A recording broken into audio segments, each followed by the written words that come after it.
ভাই এক পোয়া বেগুন দেন। 2 ঘন্টা পরে আসেন। 2 ঘন্টা পরে আসুন কেন, এখন দেন। আমার বেগুনটা এখনো টাটকা রয়েছে, আপনার এটা দামে পোষাইবো না। আর আপনি এত সকালে বাজার আইছেন কিসের জন্য? হ্যাঁ, আপনি তো আসবেন দোকান বন্ধ হওয়ার কিছু সময় আগে, তখন যা পাবেন পছন্দ ওইটা কম দামে নিয়ে চলে যাবেন। এই তরতাজা বেগুন আমি কমে বেচতে পারবো না। আরে ভাই আজকে আমার তরতাজা জিনিসই লাগবে, আর আজকে একটা স্পেশাল দিন, বিশাল আয়োজন আছে। দেন আর 4-5টা কাঁচামরিচ নিতে হইব। সূর্য আজকে কোন দিক দিয়ে উঠছে? আপনি 2 পদের সবজি কিনবেন, তার সাথে 4-5টা কাঁচামরিচ। আপনি তো 2টা কাঁচামরিচের বেশি কখনো কিনেন না। আরে ভাই দিন কি সবসময় সমান যায়? আজকে একটা স্পেশাল দিন, আমার মা আসতেছে গ্রাম থেকে, বাড়িতে বিরাট আয়োজন হবে, প্রচুর খাওয়া দাওয়া হবে। আজকে 2 হাতে বাজার করবো। 1 পোয়া বেগুন আর 4-5টা কাঁচামরিচ দিয়ে বিশাল আয়োজন করবেন। আলু আছে না, আলুর কথা কি বলবো? ওরে বাপরে বাপ, আলুর কথা তো ভুলে গেছিলাম। কয়টা আলু, 1 পোয়া বেগুন আর 4-5টা কাঁচামরিচ দিয়ে বিশাল আয়োজন। জি কত হয়েছে? 52 টাকা ভাই।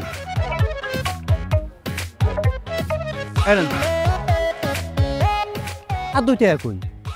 আরে ভাই এতগুলা জিনিস নিচ্ছি, 2 টাকা কম রাখেন। আরে ভাই আপনি যেই মাল নিছেন সব বেচা তো আমার 2 টাকা লাভ হয় না, আপনি 2 টাকায় কম দিতেছেন। এই নেন, একটা কাঁচামরিচ ফেরত দিলাম, 2 টাকা হয়েছে। নেন।